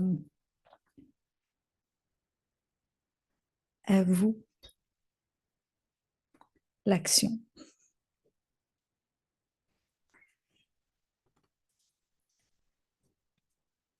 Alors, on va recommencer.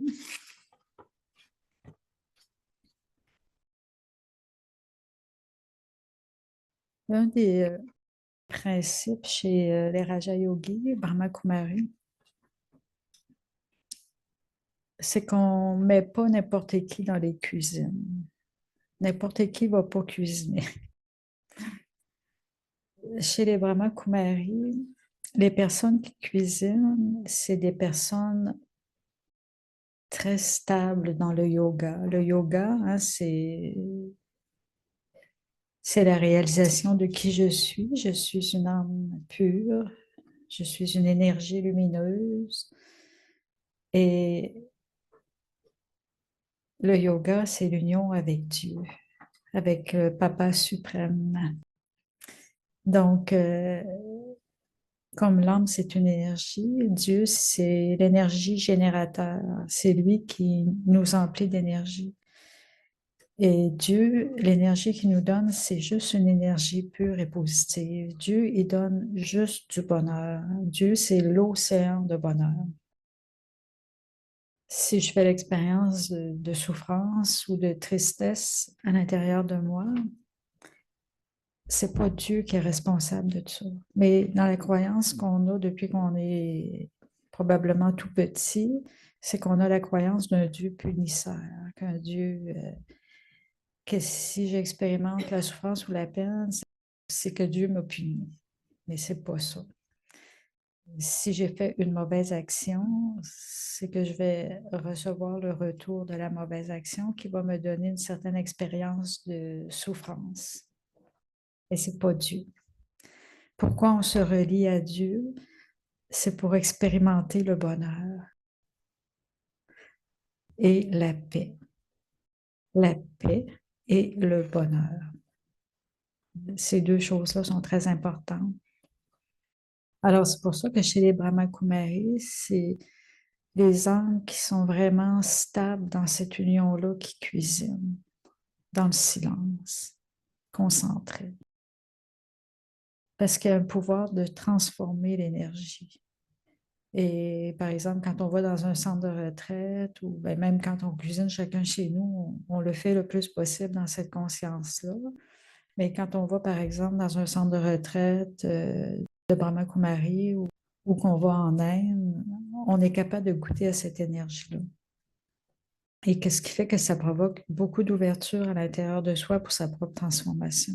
On est capable de voir, oh, mais OK, il y a ça, qu'il faut que je change en moi. Et ça nous donne le pouvoir d'aller chercher plus de tolérance, plus d'acceptation, plus d'humilité, plus de coopération, plus de pouvoir de juste mettre un point au passé, tu sais. Parce que des fois, on se fait commenter par le passé, tu sais, mais juste de dire, OK, c'est passé. Je regarde en avant maintenant, puis j'avance. Alors, c'est pour ça que chez les Brahma Kumaris, c'est au même titre aussi. Je n'ai pas parlé des drogues et de l'alcool, mais les drogues et l'alcool affectent l'esprit. Mais c'est pour ça, c'est que les personnes qui cuisinent, ça a une influence aussi très subtile sur l'influence des pensées. C'est pour ça que les pensées, c'est très important de cuisiner. Et la personne qui cuisine dans la famille, elle a un très grand rôle pour nourrir tout le monde aussi. Et des fois, c'est ça, on est tous, comme tantôt, je parlais de stress, ça va vite, l'énergie va vite. Puis des fois, on pense que c'est bien plus facile d'arrêter de prendre un mets préparé et puis de servir ça au souper. Mais c'est plus rapide à manger. Ben, c'est aussi plus rapide à ressentir l'énergie qui fait que peut-être que c'est pas cette énergie-là que la famille a besoin, là. Puis c'est ça que je lui sers. Donc, ça risque de me revenir, mais il faut se donner un mode de vie. C'est important si on veut vraiment avoir une élévation spirituelle, peut-être que certains d'entre vous êtes encore sur le marché du travail. Quand j'étais sur le marché du travail, la première chose à faire que je faisais quand j'arrivais, c'est que premièrement, je changeais d'énergie. Et pour changer d'énergie, une des choses qui est bonne à faire, c'est de prendre une douche. Parce que l'eau absorbe beaucoup, l'eau à lave, l'eau absorbe les énergies. L'eau absorbe l'énergie de la journée, puis c'est comme si, mettons, vous avez sûrement déjà fait cette expérience-là, d'arriver chez vous le soir épuisé, tu sais, après une journée de travail. Vous entrez sous la douche, puis là, vous êtes comme une nouvelle personne. Avez-vous déjà expérimenté ça? C'est parce que l'eau absorbe beaucoup l'énergie. L'eau, elle vient laver. Elle lave toute l'énergie que le corps a accumulée dans la journée. À ce moment-là, c'est comme si tu sais, je devenais une nouvelle personne, c'est comme si je changeais de vie, puis que là, oh, l'état d'esprit elle revenait meilleur. Donc, c'est comme, même avant de cuisiner pour soi-même, c'est bon de faire ça. Moi, j'aime particulièrement cuisiner le matin, souvent après mes méditations, là, quand mes études sont faites, mes lectures. Pour moi, c'est le meilleur moment pour cuisiner. Mais quand je travaillais, c'est sûr que j'avais pas le temps, là. Avant de partir pour travailler, pour cuisiner, je commençais à travailler de bonne heure, puis tout allait trop vite. Donc, mais de prendre la douche avant d'arriver, ça change complètement l'énergie. Ou même si vous cuisinez à 4 heures ou 5 heures, puis que vous êtes à la retraite, juste de faire l'expérience, tu sais, vous avez été dans le trafic toute la journée, magasiner, rencontrer des gens. Veut pas, des fois, les énergies nous collent après, puis on s'en rend même pas compte. Parce qu'on n'a pas toutes les méthodes pour se protéger tout le temps, parce qu'on perd des moments de conscience. Alors, c'est pour ça que les pensées pures à haute fréquence et qu'on offre à Dieu, on remercie Dieu, tu sais, pour l'énergie qu'il nous donne et que l'univers nous apporte. Et comme tantôt, j'ai parlé aussi de libérer les liens karmiques. Donc, l'offrande à Dieu, nous autres, on le fait physiquement. On offre à Dieu, pas juste dans son assiette, mais je vais vous le partager, là, mais peut-être que vous n'êtes pas rendu à faire ça, mais nous, on a des petits plats pour offrir la nourriture, un peu comme à l'église. Ils prennent un calice pour offrir l'Eucharistie, mais on met ça dans un petit plat, on en met une petite portion, on médite avec la nourriture au moins 5-10 minutes. Après, on reprend cette nourriture-là, puis on la remet dans la casserole avec le reste. Puis aussi, c'est que, mettons, si j'ai conscience de cuisiner pour Dieu, veux pas, je veux mettre la meilleure énergie possible. Fait que c'est sûr que là, on cuisine pour Dieu. Si on ne commencera pas à manger la moitié du plat, là, c'est un contrôle des sens, là, comprenez-vous? C'est comme le Raja Yoga aussi, c'est un contrôle des sens.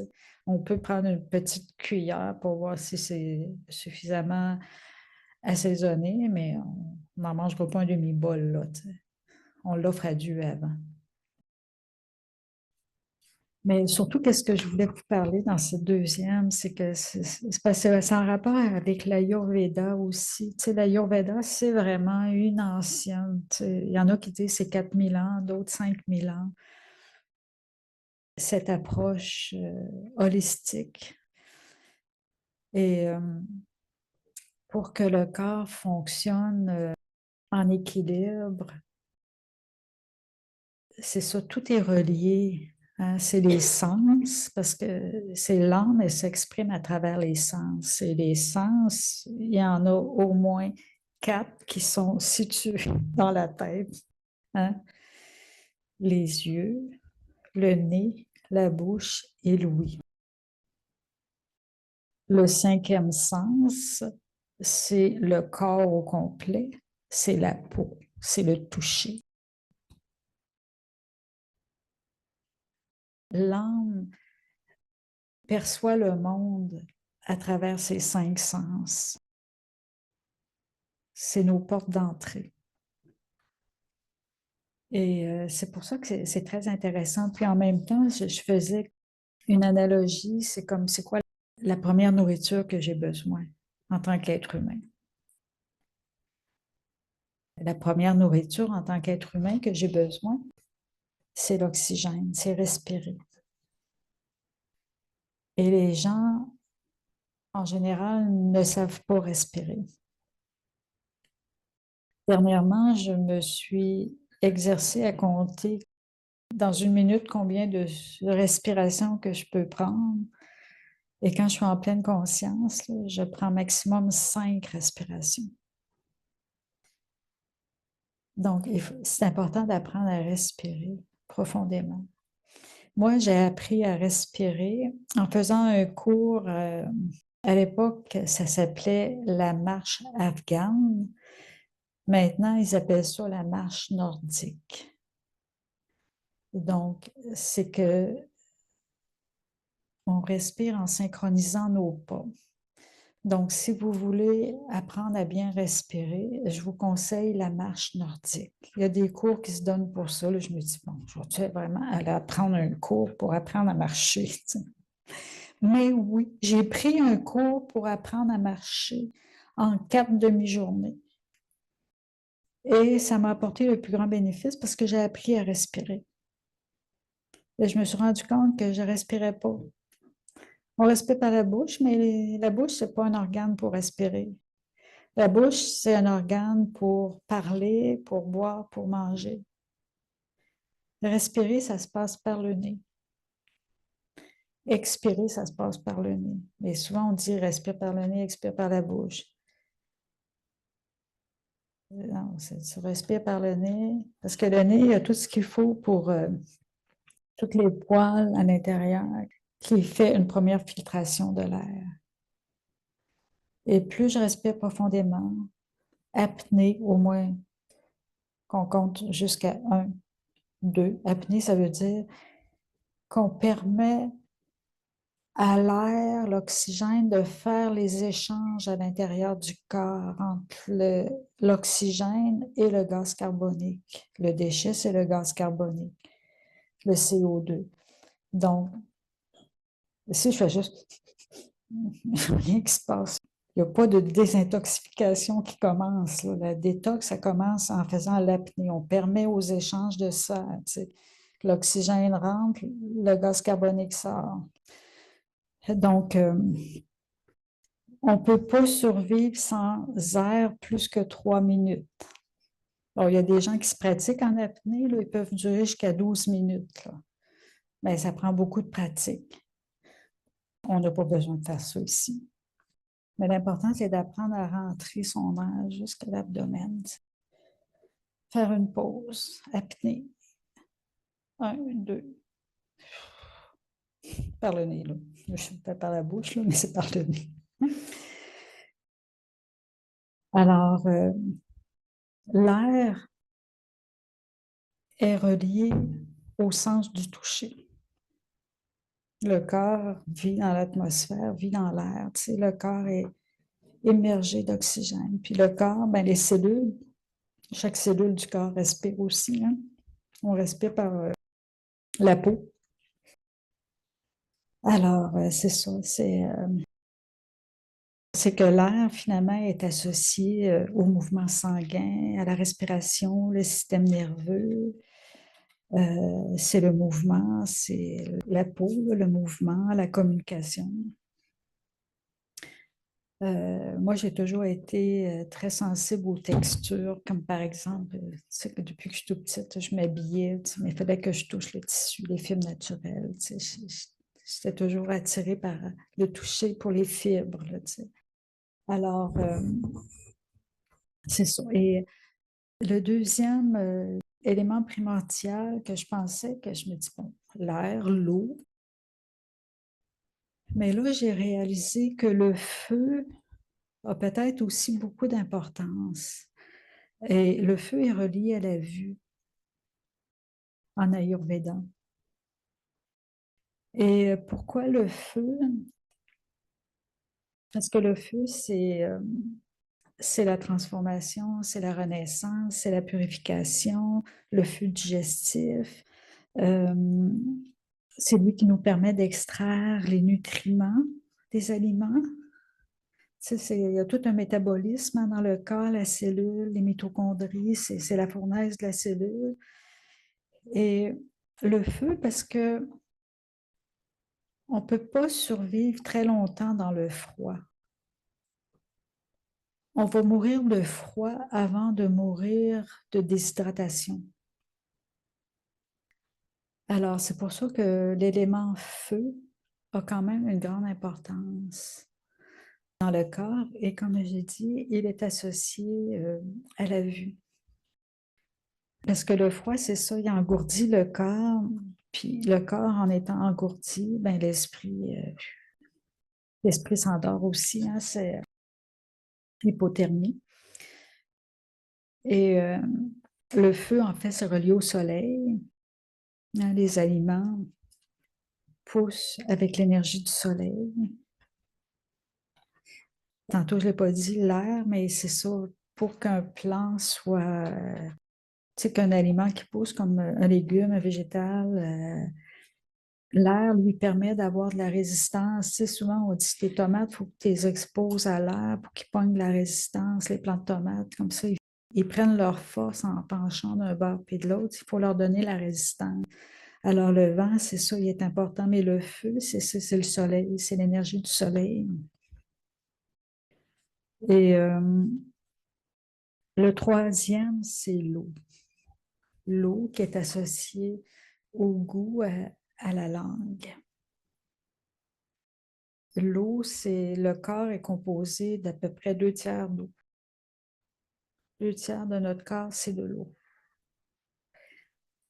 Donc, les aliments aussi ont besoin d'eau pour vivre. Et c'est très important, l'eau pour l'aliment. Le soleil, l'eau, l'air. Et l'eau, c'est un agent nettoyant, comme on disait tantôt. C'est un véhicule pour que les nutriments circulent dans le corps. L'eau a beaucoup de fonctions. Ça favorise la bouche, c'est le goût, la salive. La digestion commence dans la bouche. C'est pour ça qu'on dit boire ces aliments et manger son jus. C'est comme mastiquer le jus, mais mastiquer les aliments pour qu'ils deviennent liquides, parce que l'assimilation commence dans la bouche. Et l'eau, donc, c'est l'eau nettoie, lave. Ça favorise aussi l'élimination des déchets. Même aujourd'hui, c'est tellement... on se sert beaucoup de l'eau pour éliminer les déchets. À chaque flush de toilette, on élimine, mais quel gaspillage, là, c'est presque du gaspillage, là, parce qu'on est en Amérique du Nord, on est un peuple qui gaspille beaucoup les énergies. C'est collectif, hein, c'est un karma collectif, mais ça, il faut en prendre chacun consciemment, puis on n'est pas obligé de faire ce que tout le monde fait, là. Il faut apprendre à respecter la nature. Donc, l'eau, c'est une énergie qui est très émotive et qui absorbe beaucoup les vibrations. Et ça a l'air facile, l'eau, on ouvre le robinet puis ça coule, mais il y a beaucoup d'énergie aussi associée à l'eau, là, avant de faire de l'eau, il y a tout un processus de purification. Alors, d'être conscient de ça. Puis des fois, on pense qu'on a faim, mais on a juste soif. Tu sais, des fois, on pense, ah, j'ai faim, j'ai faim. Mais si on commence juste par prendre un grand verre d'eau, là, on dirait que la faim s'estompe. Tu sais, des fois, c'est juste des habitudes de manger, manger, manger. Juste de prendre l'habitude de boire, et surtout le matin. Le matin, de boire au réveil, parce que le corps a travaillé quand même pendant tout le temps où on a dormi. Si on dort 5, 6, 7, 8, 9, 10 heures, le corps a travaillé quand même pour nettoyer. C'est une usine à l'intérieur de nous qui est formidable. Et le corps travaille quand même si nous, on se repose, le corps fonctionne. Donc, d'hydrater nos organes le matin, c'est très important. Au moins 1 litre d'eau au réveil, là, que moi, je pratique, là. Mais ça, c'est à vous de faire l'expérience, là. Je ne vous dis pas quoi faire, mais... Donc, on peut vivre au moins 3-4 jours sans boire d'eau. Et la terre, donc la graine est mise en terre, hein, c'est la terre nourricière, c'est la terre qui nous nourrit. On peut survivre au moins 3 semaines sans manger. La terre est reliée à l'odorat, le nez. Donc, l'élément terre, c'est vraiment le plus dense des 5 éléments. C'est associé aux qualités de stabilité, de solidité, de force, d'endurance physique et mentale. Donc, le nez qui est l'organe qui permet de percevoir les odeurs. Et l'ouïe, c'est plus subtil. C'est l'éther. L'ouïe est relié à l'éther. L'éther, c'est pas un élément qui est facile à comprendre, l'éther. L'éther, c'est le vide, hein, et il est relié à l'ouïe, au son. L'éther incarne l'ouverture, l'adaptation, la capacité à recevoir l'énergie du vide, du suprême, du monde des âmes. C'est pour ça les vibrations sonores, c'est très subtil, hein. Le son, comment ça se propage, hein, c'est l'oreille. Tu sais, c'est la bouche qui émet une vibration, puis c'est l'oreille qui perçoit. Il y a des choses qui ne sont pas évidentes toujours à comprendre. Même moi, des fois, je me dis, ouais, on le son, comment ça se manifeste. Mais c'est notre relation avec l'espace, avec le concept de liberté, parce que dans le corps, il y a quand même du vide, tu sais, En tout cas, là, il y a comme un autre sujet de conférence au niveau des phases, tu sais, parce que l'éther, c'est un peu la sublimation, c'est un peu comme la vapeur d'eau, tu sais, on passe du solide à l'invisible, tu sais, comprenez-vous, c'est de la glace à la vapeur. La vapeur, on ne la voit pas. Il y a plein de vapeur d'eau ici, mais on ne la voit pas, là, on ne l'aperçoit pas. Mais le subtil, c'est ça. Alors, juste en terminant, peut-être le concept de la fleur, tu sais, que j'ai. Offrir une fleur à quelqu'un pour le feu, ça va symboliser l'amour. Pour la terre, pour l'élémentaire, ça veut dire ça sent bon. Les couleurs sont belles. C'est plus terre à terre. Ça sent bon, des belles couleurs. Tandis que le feu, voyez-vous, le feu de l'amour. Pour l'air, l'élément air, offrir une fleur à quelqu'un, ça voudrait dire, bon, comment ça pousse ça? Faut-tu que je l'arrose? C'est quoi les soins qu'il faut que je lui donne? Tandis que pour l'eau, recevoir une fleur, c'est émotionnel. C'est émotionnel, puis la personne peut faire un drame en voulant dire, ben là, la fleur va mourir, tu sais. Comprenez-vous l'énergie, comment ça circule? Alors, j'aurais encore beaucoup de choses à dire, mais là, je vois que le temps file. Et j'avais comme préparé trop de choses à dire. Mais c'est pas grave, on pourra se reprendre une autre fois. Et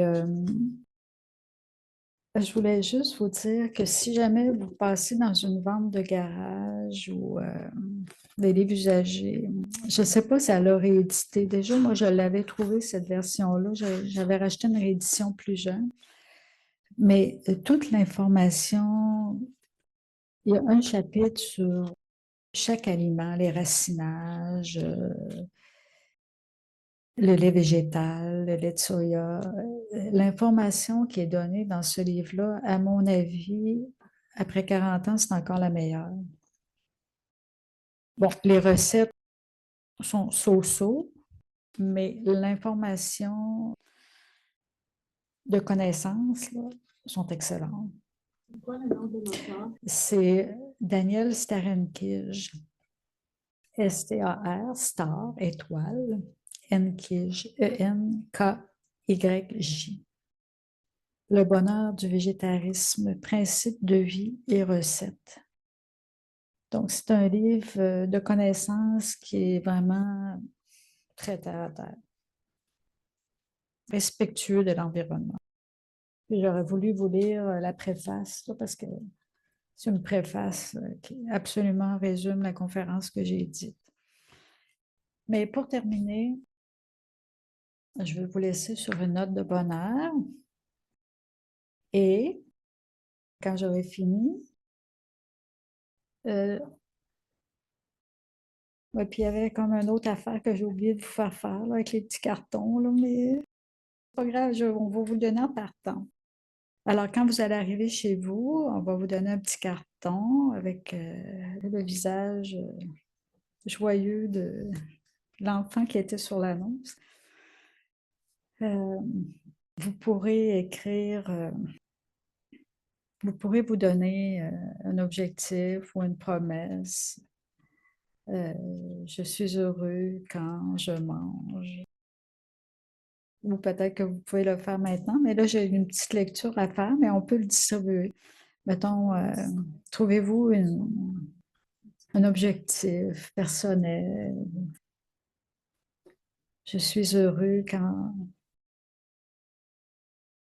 je prends le temps d'être silencieux à l'intérieur, ou je suis heureux quand je mange dans un état de paix. Je suis heureux quand ma nourriture est cuisinée avec amour. Trouvez-vous comme une petite phrase que vous pouvez vous écrire et Laissez-la à la portée de vue. Moi, je m'écris toujours des petites notes que je mets, des fois que je range dans les armoires ou j'ouvre un panneau d'armoire. Je me mets des rappels parce que j'oublie. J'oublie de me souvenir. Donc, je suis heureux quand je fais telle chose. Je suis heureux quand je reste dans le bonheur, tout simplement. Pendant que je vous fais ça, nous, ici au centre, on étudie à tous les jours, hein. On se nourrit l'esprit. On commence par une méditation tous les matins. Et ça, c'est une bonne pratique aussi que vous pouvez développer au lever, avant ou après vous êtes brossé les dents, là, mais avant de rentrer dans le quotidien, là, trouvez-vous un endroit calme chez vous, une chaise quelque part, que vous pouvez juste vous asseoir tranquille avec vous-même pour faire le point avec votre intérieur. Très important. Alors, la semaine passée, on a eu un enseignement qui était vraiment très inspirant. En guise de méditation, c'est ce que je vais vous lire. Donc, ouvrez votre cœur à l'énergie et laissez-vous transporter dans le bonheur.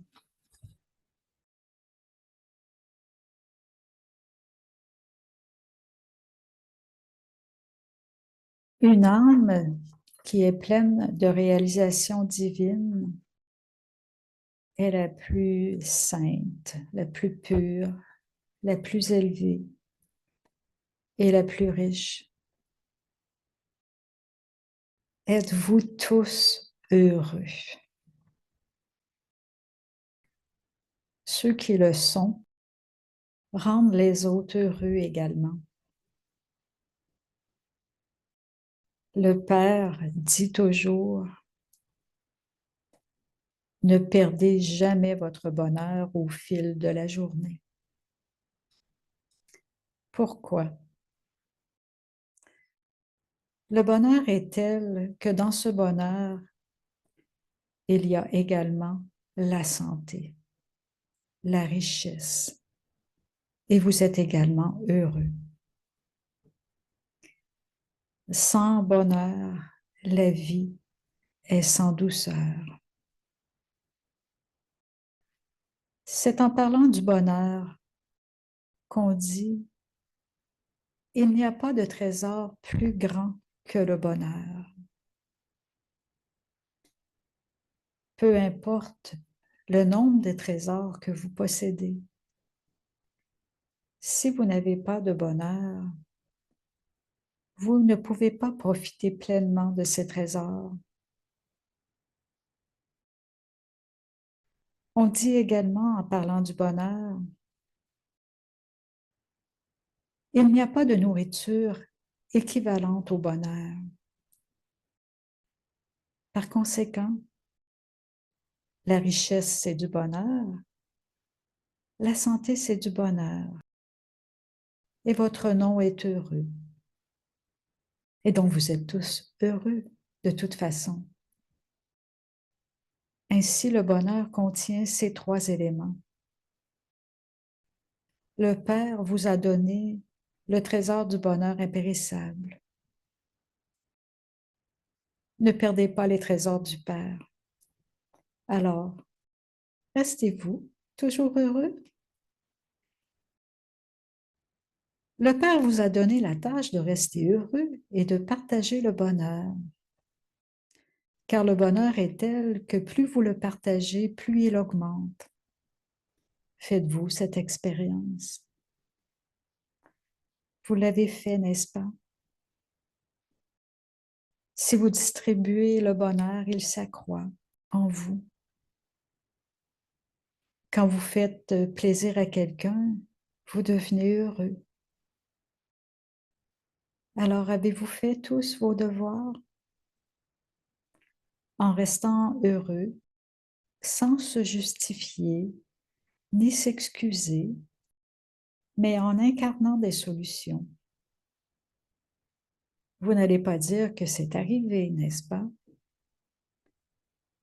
Certains enfants ont écrit au Père pour lui faire part de leurs résultats, précisant le pourcentage de leur réussite. Si vous maintenez l'objectif,